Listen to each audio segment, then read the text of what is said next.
في ترند طالع جديد بقاله كام يوم بس المره دي عن ارجل الفراخ. انت بتتكلم جد؟ لا حول ولا قوه الا بالله، والله ما اعرف غير منك دلوقتي يا ابو حميد. يعتبر بسبب غلاء الاسعار كله اتكلم في حته ارجل الفراخ، حتى المشاهير والمدربين. رجول الفراخ بديل غذائي موفر، ما هيش غاليه على قد الايد. انا ما باكلش في الفرخ غير الرجل والرقبه والجناح انا الاول والراس وجلد الفراخ، بس لما من ضمن الاكلات الجامده اللي في الصين ارجل الفراخ والراس. أرجل الدجاج كانت من أروع الأشياء التي استعنت بها. سبب فوز أبنائي ببطولات هي أكل أرجل الدجاج. عليكم بالتجربة على الفور وحدثوني عن تجاربها معكم. اللي ما تعرفوش عن رجول الفراخ ان لكل 100 جرام صافي من رجول الفراخ 215 سعره و15 بروتين كولاجين و15 دهون وزيرو كارب. طبعا انت دلوقتي هتقول لي الله ده حاجه حلوه جدا، ده انا اجيب بقى رجول فراخ بدل ما اجيب صدور واوفر بقى. لا يا برسان طويل، لا يا برسان طويل. الجوده الغذائيه للبروتين اللي موجوده في رجلين الفراخ قليله جدا ومش بتتعدى ال 50%، علشان كده محدش بيحطه في النظام الغذائي بتاعه. كيف يعني؟ يعني البروتين اغلبيته كولاجين، والكولاجين لحد علمي مش احسن حاجه ليك في البناء العضلي، وحتى لو فرضنا وحبيت انك تاخد كفايتك من الكولاجين هيبقى برضه في مشكله. ايه هي المشكله؟ المشكله عشان تاخد استفاده الكولاجين من رجلين الفراخ فانت كده محتاج من 10 ل 15 جرام، وده هيخليك تجيب كيلوهات كتيره من رجلين الفراخ علشان تكفي احتياجك بس. وعلشان تعرف ان فكرتك ما كانتش احسن حاجه، فكره زي الزفت اللي قلتها دي. استنى لسه ما خلصتش. لسه الدهون الضاره وطريقه عمل رجلين الفراخ الضاره والمشاكل اللي بتعملها رجلين الفراخ. وضح يا كبير. رجلين الفراخ فيها 15 جرام دهون، ودول دهون مشبعه. طب ما دي عادي يا سيدوني. لا مش عادي، علشان الدهون دي بتسبب مشاكل في القلب والشرايين والضغط العالي.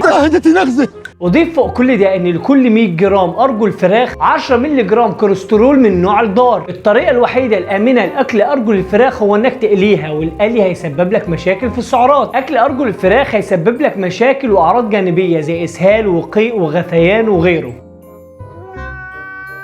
انا كده شرحت كل حاجه بتخص ارجل الفراخ، وانت في الاخر ليك حريه الاختيار.